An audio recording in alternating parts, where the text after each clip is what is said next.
Hello, everybody, and welcome to episode 67 of Podfluxxx. I am here back in the basement. The couch has arrived and it is super comfortable.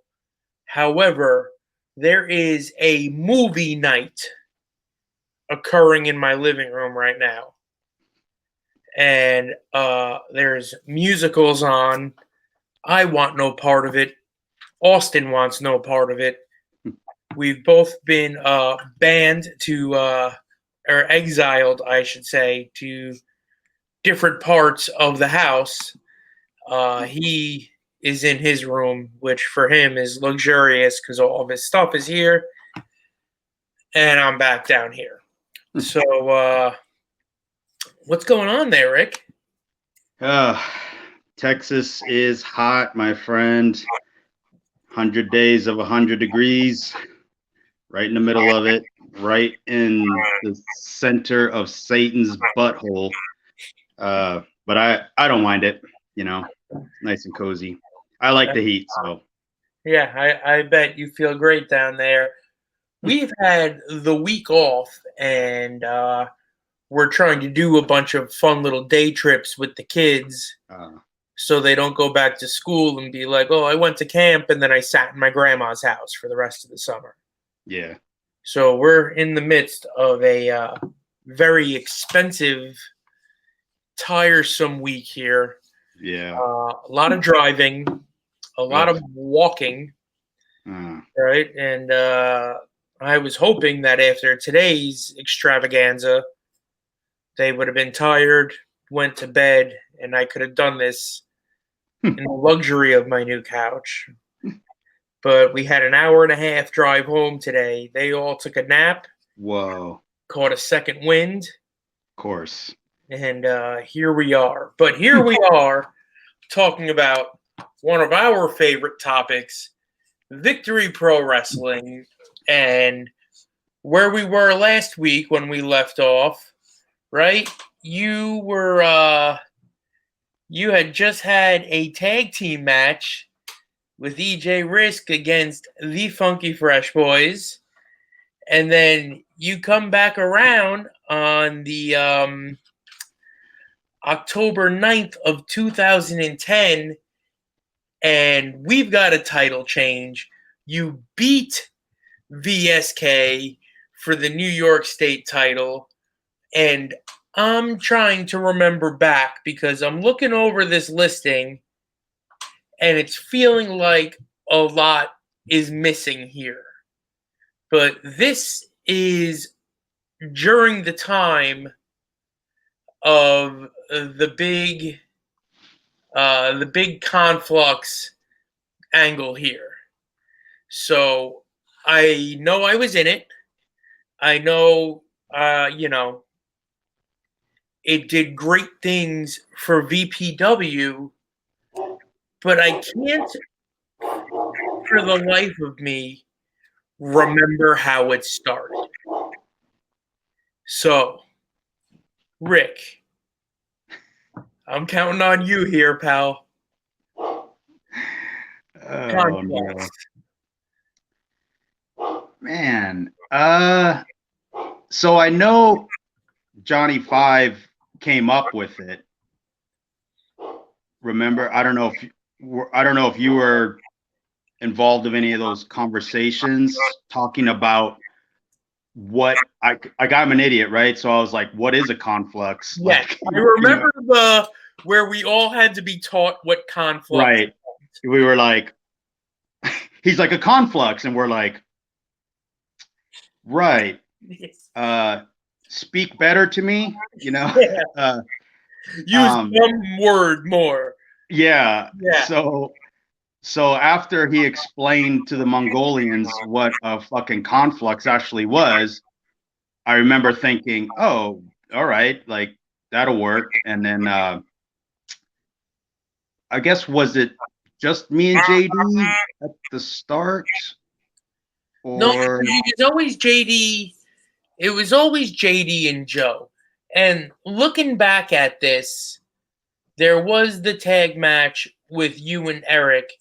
And I kind of remember I remember doing a tag match against Eclipse, and then all of a sudden, I think Eric did a run in, right?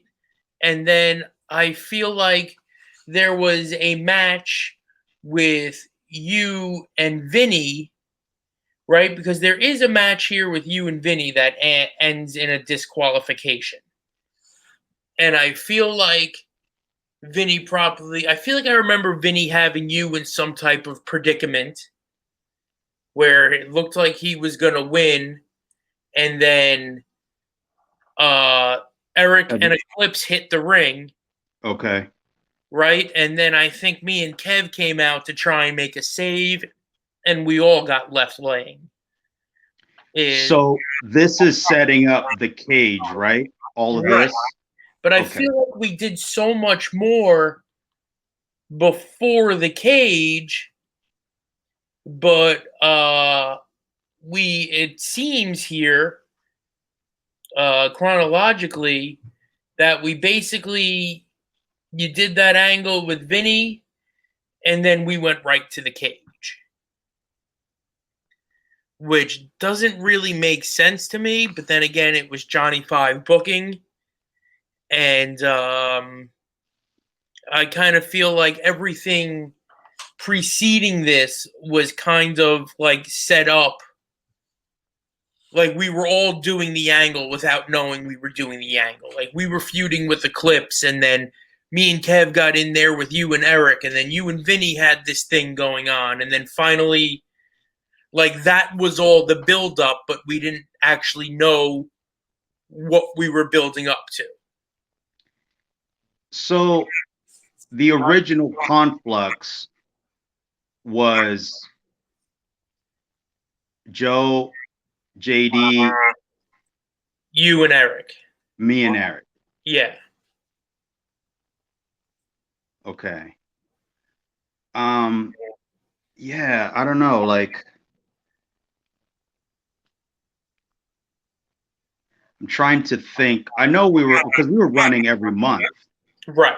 So I know we inched our way in, and then we didn't find out about the cage actually happening until we got pretty close, right? Because wasn't Sean like, yeah, I'm gonna put a cage up next month or something, and we were like, oh. And then we decided to do it war game style with the clock because it was in Deer Park, I think. Right. And the one night on a December 2010, December 4th, 2010, December Devastation. Yeah. We had a 6-man, and it was Eric, JD, and Xander Page billed as the ConfluXXX. Okay. Against me, Vin, and Richie Tyler. And this had to be during the injury of Kevin's ankle, right? Oh, okay. Was it? It had to have been because Kevin's first real match was King of New York, right? Well, no, was the cage. Kevin's first real match after getting hurt was the cage. Oh. And the month before that, I worked in a four-corner elimination match against Razzle Dazzle, Zombie, and Eric, and it came down to me and Eric at the end of it. So it seems like everything is kind of like building up in that direction of you guys becoming a stable and us being, you know, the people who were trying to fend you off. Yeah. So I know it happened. It was like a slow burn, I think. Like it didn't really start catching fire until we kind of directed it towards the cage, I guess. Right. That's when I felt like we had momentum, I guess. Like people were getting it, what we were doing, I guess. So I don't remember the details too much, but I know we were doing kind of like little things every month inching us closer and closer, I guess. Right. Sprinkling little tidbits out there.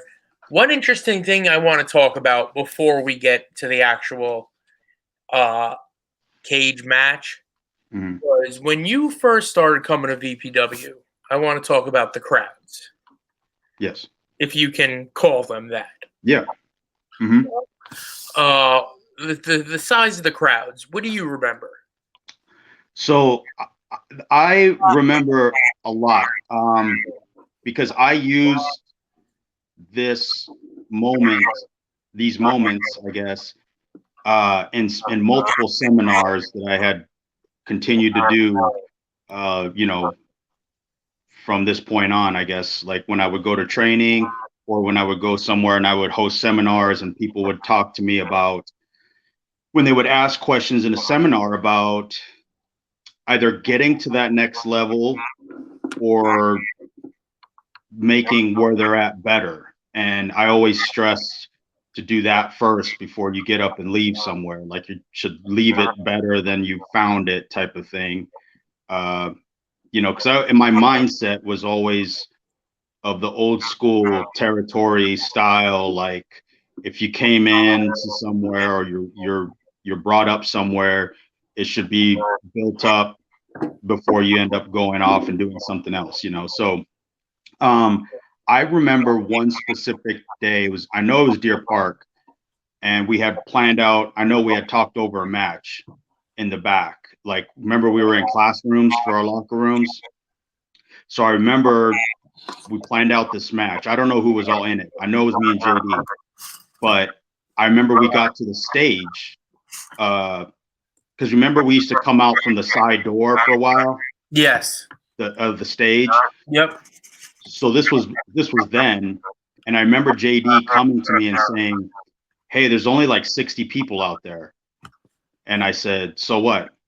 And he said, "Well, I just wanted to let you know. I didn't know if you wanted to change the match." And I told him, "Why would I want to change the match? Because there's only 60 people out there." And he said, "Well, we're doing a lot of stuff. I don't know if you just want to like take some of it out or if it's not worth doing." And I remember telling him, like, the whole point is to do it this way and make them want to bring people back to come see more of it. Like, right. That was my mentality, was like, if it's a smaller crowd, work harder, because of the big crowds already there. That means we did everything right. We're just cashing in at that point, you know, which we'll get to that more on that when me and you have our cage match. Right. So the work is to be done now, you know. And I remember him saying, "All right," and then kind of like, "Whatever you say," you know. And that was kind of like where I don't even, to be honest with you, don't know if that was the right mentality or not at the time, but I knew that if I made it if I did the right things, then it would pay off in the long run, right? So like, that's kind of how I was looking at it. So I do remember there was times where it felt like Center Reach was full, and then it felt like Deer Park was like a ghost town from time to time. Like, it was until ConfluXXX caught fire, it was a crapshoot, right? It was like, it was going to be a really loud, responsive crowd, or it was going to be a birthday party and we could shoot deer in the balcony, right? Like, type of thing. So in my mind, I just thought, just keep course. This will all pay off, you know, because after a while, I don't know if I told you or if I told Tibbs, I said, you know, you're over when your music hits and the crowd instantly reacts. And I said, that means you did it. Like at that point, you can pull back because they get it. You know, we don't have to reintroduce them to them all over again, you know? And so I remember that specific conversation with JD, and I get where he was coming from, because you guys had forgot Romeo or whatever, and he was like a douchebag and didn't want to do anything, you know. And I remember you guys kind of looking at him like, "Oh my God, he's so great because he's in WWE." And I remember thinking, "Fuck this guy! Like, he's got a shitty attitude. he, acted as if he was too good for this place, then go the fuck home. Like, you shouldn't be here. If you feel like, like you're too good to be here, then stay home. No one was going to refund a ticket because you fucking left. Like, Yeah. you know what I mean? They don't even know who Amazing Red is. And, and we had to almost reintroduce Amazing Red, which sounds insane, right? To do in the 2010s, right? And, yeah, I remember that specific conversation with JD because I didn't want to be perceived as one of those guys. I wanted you guys to see me as, first off, part of the team, not better than the team. And then I wanted you guys to realize we were going to make something happen, and I'm going to drag your dumbasses with me, whether you fucking like it or not. So I made sure that Extra thick coattails. Yeah, I was making sure that you guys were going to follow suit, and I wasn't going to be preaching anything that I wasn't doing myself, out there every night, despite the size of the crowd, because I felt like Center Reach usually drew better, right? Or am I mistaken? Well, here is the deal. We were initially doing Center Reach every other month. Right. And then, do you remember the Suburban SWAT team? I remember the name. Okay. There was the one kid who he'd get somebody down on all fours and he would go on his back and he'd go ballin' and like try to drop a leg, but he fell almost every time. So I started yelling, "Falling!" every time he went I on remember there. that. And then I remember making fun of him. Yes. Yes. And then Joey Everlast, who was like the bigger one, and he tried hard, but then he eventually washed out. But I bring them up because in Center Reach, they sold a lot of tickets. Okay. Right? So, but when their match was over, those people were gone. Right. Of course.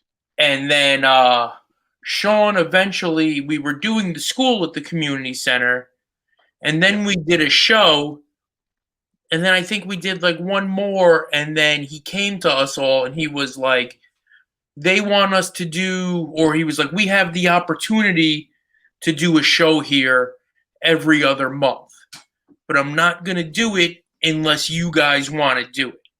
Because I think he was looking at the community center as more of a, I'm going to try and run this building with just the guys from the school. That way he didn't have to pay anybody else to come there. Sure. And see what. So we were like, hell yeah, let's do it. But then we had to build the community center from scratch, which was tough to do in Deer Park because NYWC was already established. Right. 2 miles away in Deer Park, and we were considered, the Long Island indie wrestling redheaded stepchild to begin with. Right, correct. So, but I remember of this time, I remember it being like, even with all the people that the ticket sellers sold tickets to, I remembered it being like 75 to 100 people tops in Center Reach, and really slim pickings in Deer Park when we first started doing it. Yeah, I can see that. I remember Deer Park being empty for the most part in my early visits. Not very responsive. Basically, the exact opposite of once we got going. I felt like Deer Park was our home because it felt like that crowd was more in tune than the Center Reach crowd as we started getting going. Absolutely, and the whole atmosphere in Deer Park was just so much better. The bigger building, so the awesome. better lighting setup. Better lighting, yeah. I always like, if you've got a building where you can't see the ceiling on all of your camera shots. Yeah. and it's big and it's loud and it's full. Right. Like, to me, there's nothing that feels more professional than that. We work now in a building with a low roof, but we fill it. It's loud and it's a good setting. So I still I like that a lot too. But man, just having the ability with the space above you, Yeah. that we had in Deer Park was incredible. Yeah. All right, so let's get into it. Let's get into the steel cage survival match, as it was called. Now, before the match actually takes place, I remember a story that you once shared with me that I don't know if you really shared with anybody else, about a conversation that you had with somebody leading into the cage match. Remember what I'm talking about? No, I don't, but do tell. There was a certain muscle-bound Gindaloon who, with his Brooklyn accent, that came over to you and kind of said, this is bullshit that you're going in there with all these kids, that you should have been in there with him, and Flex and Joso all should have been in the cage match. Do you remember that? I actually don't. No. All right. So you told me that Static came up to you. Oh, okay. Now I was gonna say, who is it? Yes. In the locker room, and basically said we didn't deserve to have the opportunity that we were having in our own building. Yes. Yes. I know how that motivated me. Tell me how that motivated you. Well, yes, because of that. So at this point, I'm already training you guys. So what bothered me was the fact that he wasn't at training, but wants to criticize you guys, and basically my training is how I took it, like a slap in my face, like they're not worth a shit. And I'm thinking, anybody that saw these guys 6 months ago knows that they are not nearly as terrible as they once were. First off. Secondly, if you think you're so great or whatever, there was an open door policy that we had at the school, you can come at any time and show us just how great you really are, if that's the case. And then another thing maybe that bothered me the most out of this whole thing was that he thought he was at my level to come talk to me that way, like, guys like us. Guys like who, motherfucker? I don't even know who the fuck you are. If you weren't at, the tip of New York's dick, if I wasn't here, then I wouldn't know of your name at all. That was the only reason why I even knew of this person. And I could tell he was one of those body guy wrestlers, was more worried about how he fucking looked than how he worked and what he did in the ring, But yes, now that you say his name, I completely I mean, not the details of that conversation, but I remember the conversation, and that's how I felt. I remember thinking, this motherfucker doesn't even know the hell I put these fucking morons through. If anything, this is their, this was going to be your guys' reward for the bullshit that I put you guys through in training, because I don't know if people know how much your VPW people know of the training that we did. But there was sometimes you guys pissed me off so much, I just started yelling and screaming at every one of you, and I was ready to fucking knock the fuck out of each and every one of you guys if you said anything stupid, because I could see the potential, right, when you guys would do certain things in the ring, and I just didn't understand why you motherfuckers weren't smart enough to grasp what this is, how simple it can be and how much more difficult you dumb shits were making it, and it was a constant struggle because it was guys like you or Vinny or Eric, and what'd you think? And I'd look at you like, what the fuck were you doing out there? You know what I mean? did you not hear that crowd before you even locked up? Like the work was done, and then you guys ruined it by working, like whatever the fuck you called whatever you were doing at the time. So that's why I kept telling Sean, you know, I need to get in there with them so they can taste it. Otherwise, at training, I'm just telling you, oh yeah, the crowd will pop right here, and you guys are all, oh okay, right. And then there was I don't know how many fucking times I had it was me and then one of you dipshits next to me laying on the ground, and the crowd's going ape shit. We haven't done anything, and I'm like, see, I fucking told you. You know what I mean? Like each one of you, I did that with at some point, you know, and so going back to the conversation with that idiot, it like I took offense to it because that's kind of how I took it as like, no, they do deserve it because they did the work that nobody's seen. You know what I mean? And what was I gonna do? What was the plan here?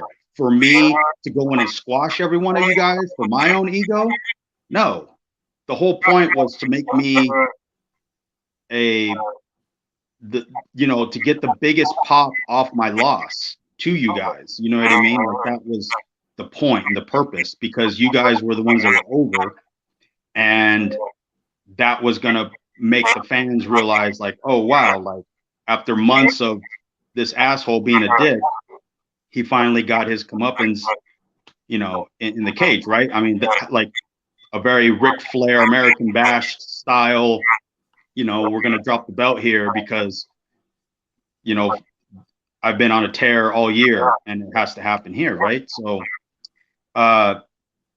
when that conversation came to me, it really bothered me, and it, you know, and because of the booking, you know, we weren't going to see this big payoff cash in until even the cage was like, the cage was really setting us up for what was to come, when a lot of times it was the ending, right? Right. But like your turn was huge, right? And it wouldn't have been as big if we didn't have you in that cage on the other side, right? Like being the good guy and then beating me for the belt later and all these things, you know what I mean, that you just could never imagine. You're shaking hands with the devil now a year later, right? And then we were really, then we had so many different avenues of headlining. Like we had a legitimate 4 types of matches that could headline any show that was going to draw the same amount of house, because they were all equally invested in whatever pairing we decided to go with. You know what I mean? Right. And so yeah, I mean, in the long-winded answer, I do remember that conversation, and I remember it pissed me. I don't know how many fucking times I went into a VPW locker room and I had dipshits that I didn't even know who the fuck these people were telling me shit like that. Like going back to the Romeo dipshit, right? Like I remember him telling me like, bro, is it worth it? And I said, what? Coming down here all the way from where you live for this shit? And I'm thinking, yeah, bitch, otherwise I wouldn't be here. Like, you know, like well, I never understood that concept.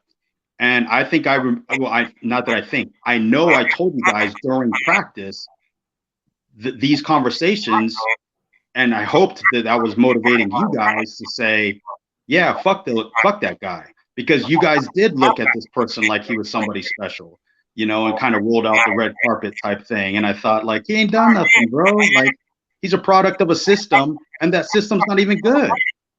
You know what I mean? Like, you learned the Texas two-step in OVW, and then you did the same two-step on Raw, and then they jobbed you out and you're done, and now you expect everyone on the indies to bow down to you like you moved the needle. There's a big difference between guys that, you know, did that type of stuff, and then a guy like AJ Styles that actually moves needles like in a rapid rate, you know.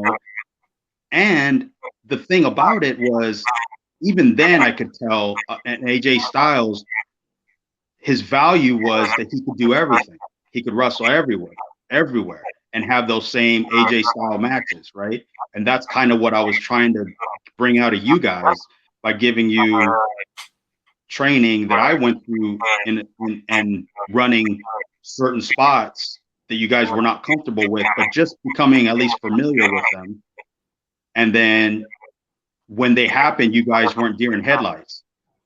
If they happened, great. If they didn't, whatever. But you understood why those spots happen and where and how to do them correctly, you know? So I remember after all this, after you and I did our cage, and I was the New York State champion, a few months after that, obviously the buildings were full.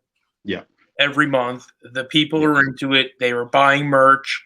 Yep. We were, we were all over for, and then it was Sean was booking Romeo to come back down and work with me, and he came in, and he saw all the people there, and he was super into working. All of a sudden, he had a million ideas, wanted to go 20 minutes, want to do this, and this.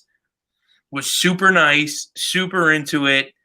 But like you were saying, just a couple of years earlier, it was, what am I even doing this for? Right. But anyway, I digress. So I don't know if I'm misremembering, right? The crowd for the cage match. Was it as full as I remember it? The crowd for the cage match, I remember being around the 400 mark, right? Because Sean made a joke, like to me, that all I did was advertise you guys in a cage, and they're all here to see a cage. You know, like it's not us, right? It was like, ha ha. Yeah. Like, you know what I mean? It was like, look, I put a fence up and these idiots come here, right? Yeah, the cage did all the work. Right. Yeah, exactly. So I remember him being very like, Sean rarely sold big, right? Like, at least to me, I don't know how he was with you guys, but he never really like sold the fact that we did this, you know?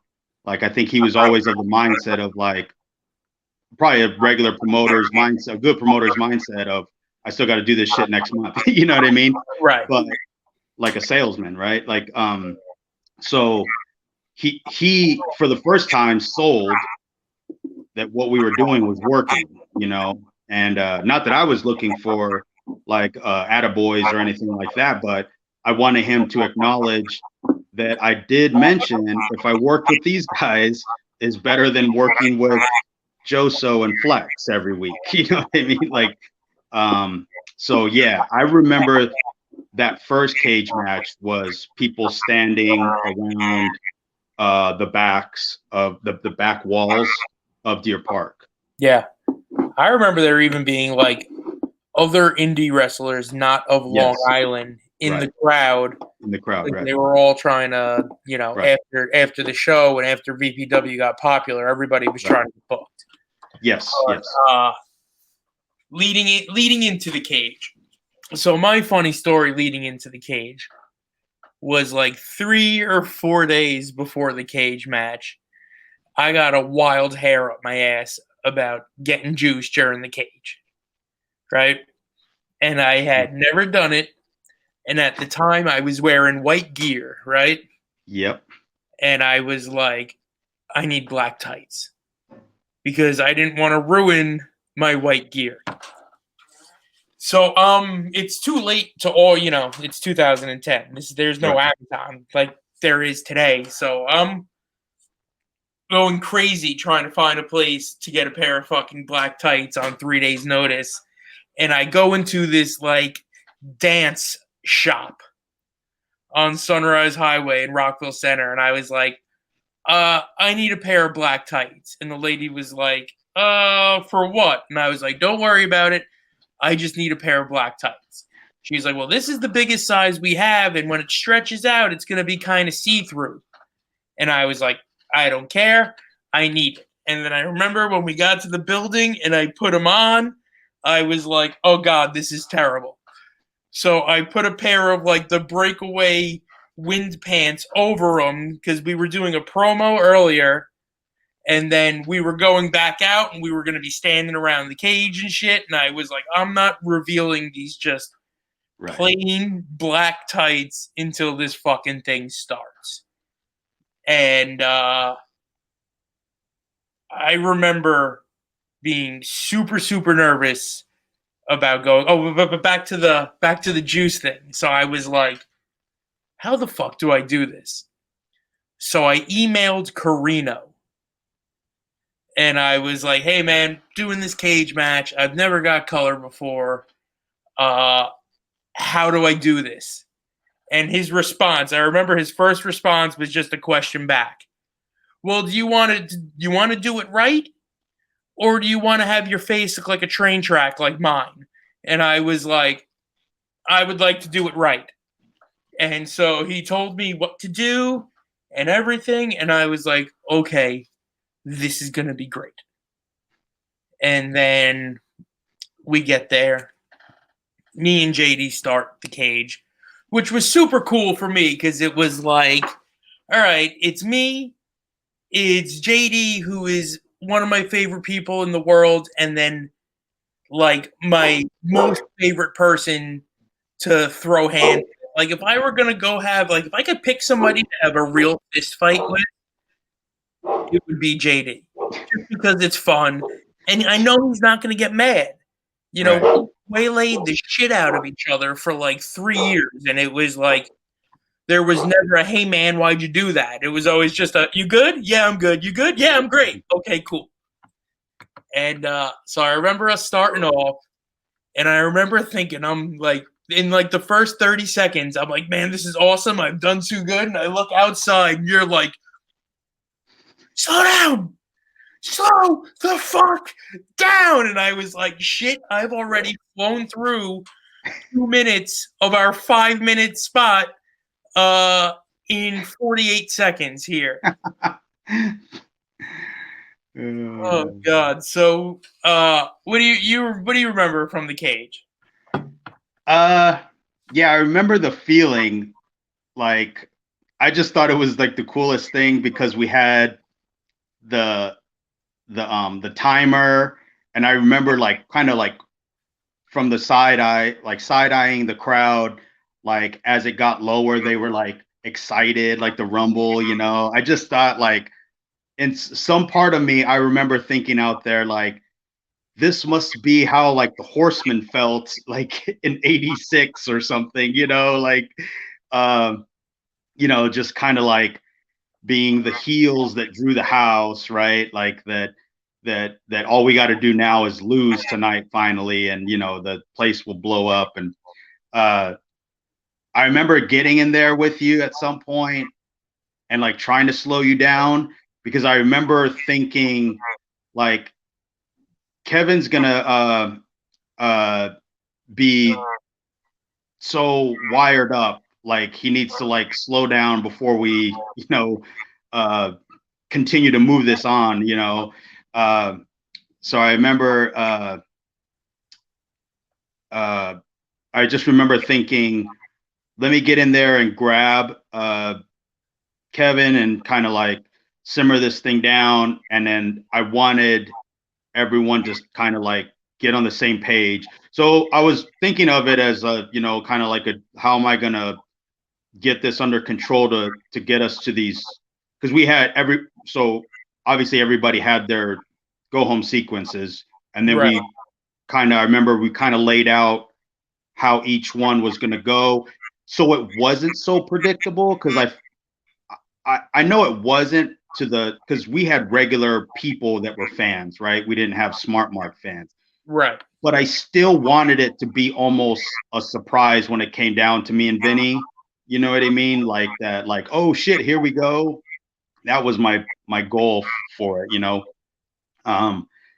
So I just remember it being chaotic and then finally dwindling down. And then I think I remember after getting my ass kicked by Vinny so many times, I said, look, if you're going to blast me in the mouth on that kick tonight, this is where it would be worth full on kicking my teeth down my throat. Like, so can we save it until then? So I wanted to pop a number with it. Like make it worth, right? I didn't want 87 short, Mike Tyson uppercuts at the second I walk into the ring, So I remember telling him something along those lines, but I remember like, if you're going to do it, let's do it when it's just me and you. And then it's the one, but I remember that being like a huge accomplishment to me, even that late on it, at that point in my career, because I took everything that I had learned in Puerto Rico and put it to work for VPW.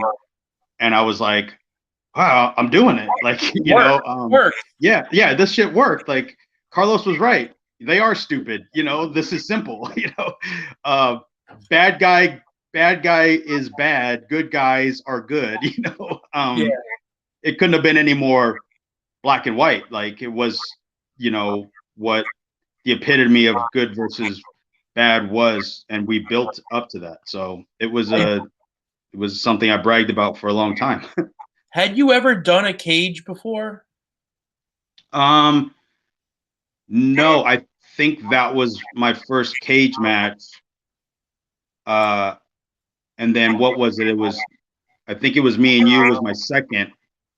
And then there was one with you in Red. There was one with me in Red. The one with me in Red, I had one the next week with this guy up in Boston, where I had, within 10 days, I had 2 cage matches. But yeah, that was my first, where I got to have my hands all over it. It wasn't like I was like inserted into it. Like this was something that we had developed, right? So, but technically, yeah, that was the first time I was in a cage. I remember before we went out there, you remember they put one of the panels on upside down? Yes, I remember that. So Sean's like, don't climb that side of the cage. And then me and Eric were going to do the Rick Rude spot where he's climbing the cage and I grab him by his tights and then I climb up with him. And I think we did like a Blue Thunder or something. So it was time for it. And then I remember looking over and Eric looks at me and smiles and then climbs up the side that Sean, like literally 20 minutes ago, was like, don't use that side of the cage. And I was like, fuck. Because I didn't know if it was because it wasn't sturdy or because he ran out of zip ties. Yeah. And I was like, fuck, here we go. So we start going and we get up there and I was like, we're battling and I'm like, we're not supposed to be on this side of the, this to me, this whole experience with this angle for me was when I first realized that like this was always fun. But this was when I first realized that we can like have fun with each other and like break the fourth wall inside the ring without the crowd being aware of it. You know what I mean? Yeah, yes. I was in the corner and JD came and he hit the knee, and that's where I was going to do the gig. And it took me like 30 seconds to get the gig out of my wrist tape. I remember that. Yep. And then I cut like 3 times because the advice that Carino gave me didn't work. Right. I got minimal. I got an okay amount. But I remember you came in and then you grabbed me and you were like, it looks fucking great. Let's find a camera. And then we walked around the ring. You had me by the head. And we walked around the ring looking for the cameraman so then you can put my face in the cage and we can get a good shot of it. And I remember that. And I was like, oh man, like we can like that's when it first clicked to me that like when we're talking to each other in there, it doesn't always have to be like, watch the drop down. Here comes, you know what I mean? Like we could be like, have fun. Yes. Yeah, like there was another time me and Kevin, we were nose to nose for a different match, right? and it's before the match starts, and we're talking shit, and he's like, I'm gonna stick my nose all up in your ass cheeks and spread them open and go, yeah. And the people are coming up like they're thinking we're telling each other that there's gonna be a homicide. Right. You know, but we're just like, I was like, yeah, I'm gonna grab your nutsack and twist them, you know. We were just bullshitting, and you can find that DVD and see Kevin literally like this. And you know, who knew? But imagine what we watched as kids. yeah. And Hogan and Macho are probably laughing and giggling all through Trump Plaza, you know. Yeah. And we're like, who's gonna win? My favorite thing though about that match is how we put it together. Yeah. Right. Like with me and JD starting out. Yeah. Right. Eric coming in next, and then Kev coming in, and then Kev getting hurt. Yeah. Right. Remember, we pulled him out and brought him to the back, and then it was the big time heat. And then Vinny blows a Superman comeback, and then I get eliminated, and Richie Tyler did something at some point, and then he was out, and then it was just Vinny. And it was just Vinny, I think, with you and JD and Joe. And then Kev comes back. Yes. Right? Vin does the big dive. Yeah. The moonsault from the top of the cage, which was, I remember, terrifying to watch from, you know, because I was already eliminated, so I was gone. So I got to peek through the curtain and watch that, and I was just like, yeah, that was like a big holy shit. And then to go home with you and Vinny the way it did, it was put together really, really well. Obviously, you were the chef that night. When you were putting this together, do you remember any of the specifics of why you were trying to do, why it was put together the way it was, why you guys wanted me and JD to go first, or anything? Sure. About anything? Yeah, absolutely. Because I always remember, like, it was like Dusty and Arn would start War Games, you know, and I remember that you guys, although like weren't maybe the featured guys, but you guys had the most heat on both sides, right? Like you were part of the popular tag team, so you had that baby face, you know, and then the pacing. Like, I didn't want it to start fast because I wanted Vinny's big comeback to be fast, and then I didn't want to step on anyone's dick, basically. So I thought JD's got the most heat, you know, and can work that style. So it was going to be perfect to set that pace. Then it was a matter of, like, once Vin said about the moonsault, like, look, I got to get this in. We're like, great. Like, someone's got to do something like that, right? Because that's what these people paid to see. It was all a matter of placement. Like, it's not a matter of doing it. And that's what we see what's wrong with television wrestling today, right? They did it because they could do it. They didn't do it when it meant the most. And the bringing Kevin back it was all pieced together, right? Like a puzzle. And strictly for emotion, you know, it was built that way. So, yeah, I remember I spent a long time thinking about piecing it, like how it would look, you know, like what if we did start fast and hot? That was an option, because I remember thinking, well, what if it was like me and Tibbs? You know, can Tibbs move fast enough to where we can get something hot going? Do we start hot? Do we? And then I always remembered how, in Puerto Rico at least, like the big money matches. So one time we did a house show, and I don't know if you know who Ray Gonzalez is, but so he's like Ray Gonzalez? Yeah. Yes. Yeah. So like he's like the Hulk Hogan of Puerto Rico, right? So me and my buddy Angel, we were feuding over the title, and we were headlining the house shows. This was in Carino was booking. And he was like, no one can follow you guys. The old guys are getting mad. So we're just gonna put them on early so you go the fuck home, and you guys just tear the house down for like 30 minutes. So we get word that that there was a match got scratched or whatever. So we're in there, and then they needed another match, and it was gonna happen after me and Angel's match. Well, I remember that's the first time I ever got in the ring with Ray Gonzalez because he got there late. And I remember we did the match, the heels come out, we beat up Angel, Thunder, Lightning, and Ray Gonzalez come out. It's a big 8-man, right? It's typical like birthday party style, right? Right. So I remember Ray is the most over person in Puerto Rico. So he comes out and the crowd loses their shit, and all we're doing is brawling. And he's like a 90-year-old lady speed walking towards the ring. He's not even running. Like he's just kind of like lightly jogging. He comes in the ring, boom, boom, boom, gets on the mic, whatever, sets up the match. Now I'm like pushing everybody back. Oh, I'm going to kick, Ray Gonzalez's ass, And I remember, much like you were saying about having that moment of haha in the ring where you're like, are we really talking about this?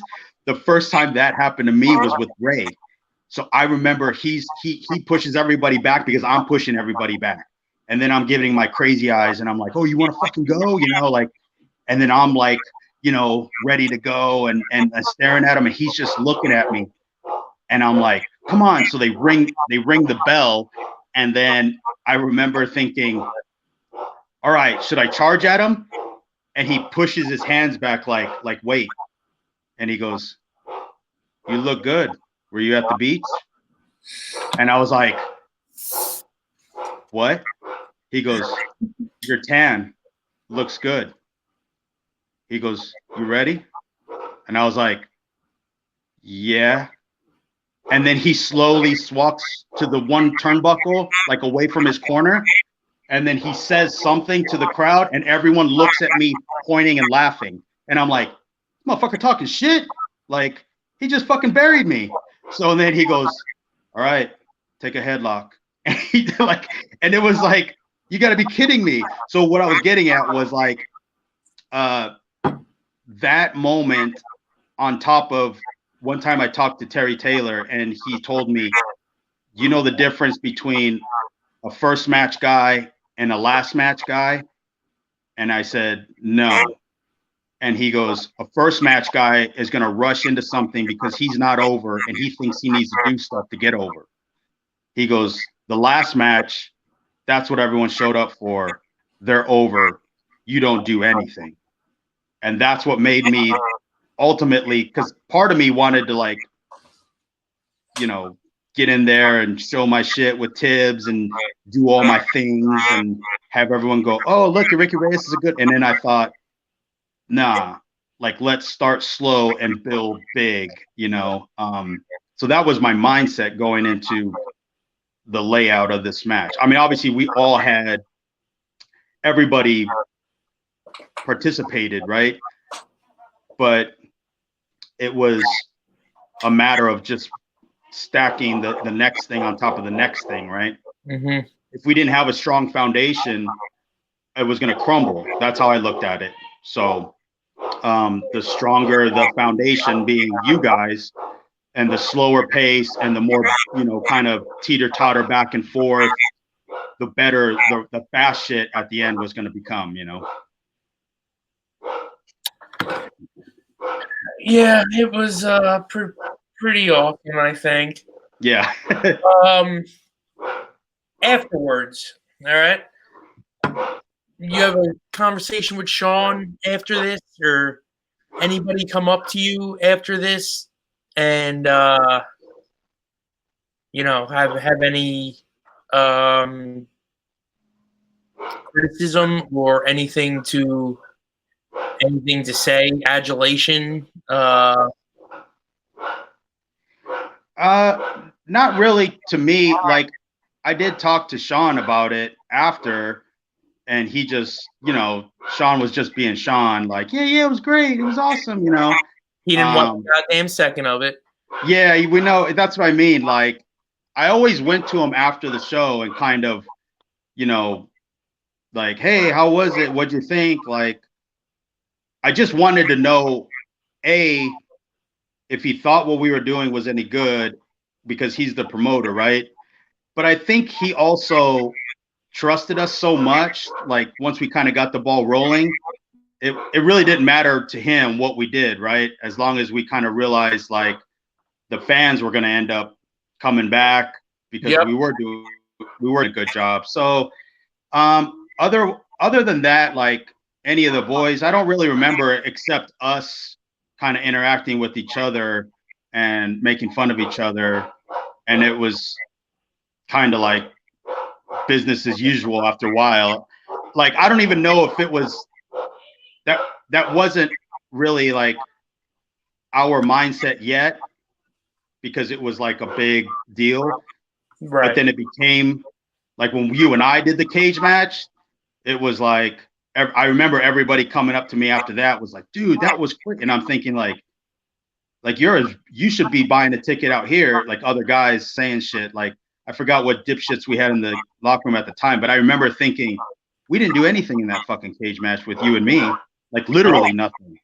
And then I thought, you're as big of a mark as these people are, and you're supposed to be back here. I remember looking at it like, but besides us having our moments together of like congratulating each other type thing, nothing really stuck out. I remember talking to Sean about it, and he's like, yeah, no, it was great. Yeah, no, it looked like it was fun, and that was pretty much it. Look at all these people. They sold 150 hot dogs. Yeah. I mean, he was in promoter mode, so. I mean, I know we're going to talk a lot more about this going forward.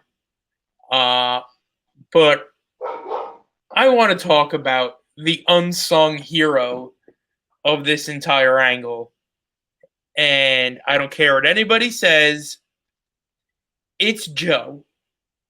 I was gonna say Joe.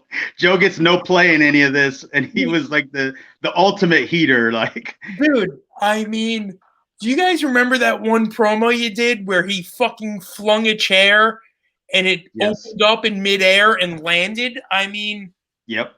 God, Yeah. even the poker promo you guys did where he thought he won because all his cards were red. Yes. I mean, you guys were doing such great shit, and then they trying to get. We did a promo for this match. Me, Kev, Vinny, and Richie Tyler. Okay. And we did like 7 takes on it. And they had to like Hulk Hogan NWO edit the promo because everybody was so bad. We never did one take where all 4 of us were good. So they had to use like somebody's promo from each take or whatever to make like edit together one decent fucking promo. And it couldn't be good. Richie Tyler was a super nice guy, right? Sure. But his promo was terrible. Terrible. Every promo he did was terrible. He'd be like, "My name is Richie Tyler." Like he might as well have been like Arriba. You know what I mean? I was gonna say he had very Tito Santana-esque promo skills. But fucking Joe, man. I mean, Joe, when we do the Lucha Underground stuff, you talk about a base, right? Yeah. Joe was the ultimate base for everything. He was like the walking crash test, like crash pad. Yes. You know what I mean? I felt so there were things I would never do with anybody. I was confident enough with Joe that I remember one match I tried a fucking a house show dive. It went terrible, and I landed headfirst on the floor. But it wasn't because Joe didn't catch me. It's because he caught me enough to save my life and prevent me from dying. Right? Because it turns out when you do those, you got to let go of the ropes, right? Correct. I went up, I went over, and I kept holding on, and then I was going downward, and he caught me enough to not let me die. Yeah. I mean, he would hurt you accidentally by like walking past you and shit. Right. Sure. But like, I never had a doubt that when Joe had me up in the air for something, Right. that or I was lunging towards him in an unsafe manner, that I wasn't going to land safely. Yeah, for sure. Joe is like the perfect big man heel because he could be stiff and solid, whatever, but he got it. So every time a small guy was up, he always thought his first initial reaction I felt was always to make sure this guy was safe or whatever, to your point exactly. But he just had everything, dude. Like he had the look and the swagger about it. Like he knew his part so good. Like I don't ever remember having to correct him on anything. You know what I mean? And he always came up and was like, "What'd you think? What'd you think?" And I don't know. He just always he was just kind of like the total package like that we needed. Because I don't think ConfluXXX would have got nearly as much heat if we didn't have a giant big man to just push little guys around, right?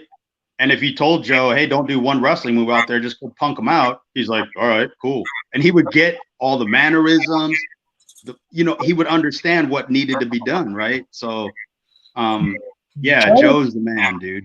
He was a good, if you look at the sides, right? Me, Kev, Vinny, and whoever we had with us, right? And then you, Eric, JD, and Joe.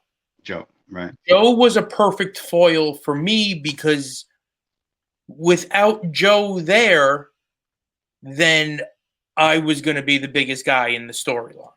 Right. You know what I mean? So it was like, I could push you guys around a little bit, but then I was going to turn around, and then there was Joe, right. the answer to fucking kick me in the mouth and shit. Right. But fucking Joe, shit, what was I gonna say? Yeah, I remember in practice that he always wanted to do things, right? And it took you I remember a couple of months of just being like, Joe, just stand in the middle and let them bounce off. And then I really feel like after he got that, you like basically never had to say another word to him anyway. Right. Like it's not like you were expecting him to do the fucking drop down leapfrog 5-time drill, you know what I mean? So like he basically just had to show up and be Joe. And but what I'm saying is like his knowledge of how to do just stand there, right? Like so you and I understand the difference, right? But if somebody is a big guy and wants to know how to be a good heel big guy, he just knew, okay, Joe, you didn't have to tell him and then make a mean face and then be bad Joe here. You just basically told him, look, Joe, beat this guy for a little bit, and then you gave him like your little outline of what we needed from him.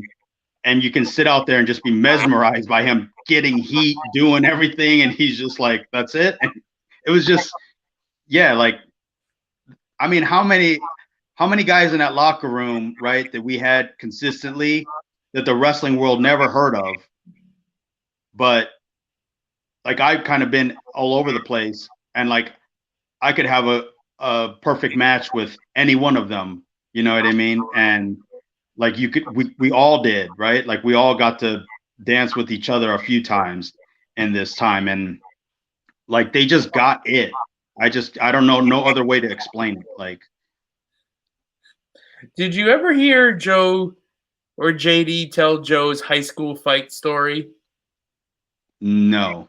He lost a fight in high school because he stopped to taunt. That doesn't surprise me. He stopped to get heat, and then he turned back around and the kid cleaned his clock.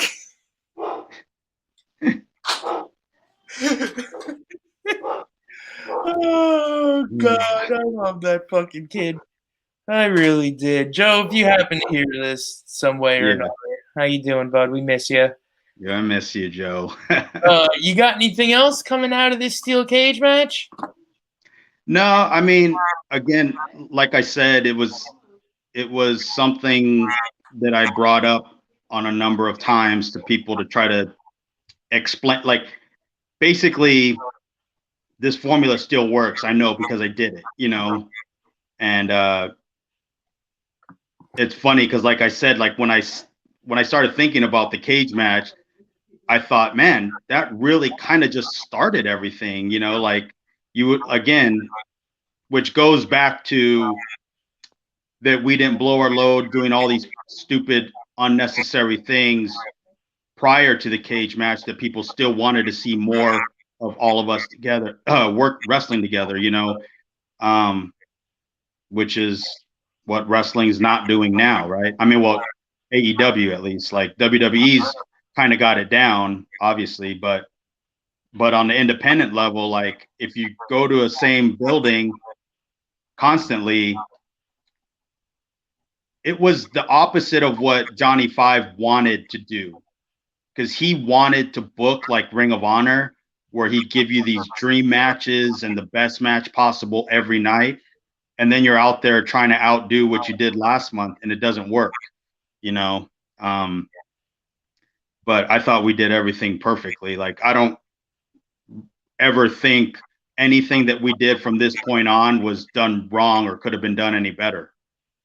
No, I don't think so either. And I think it's like even training wise, like I remember there would be certain days of training where we would have we'd have training, and then the next week we'd have the show, and then we'd have training the next day.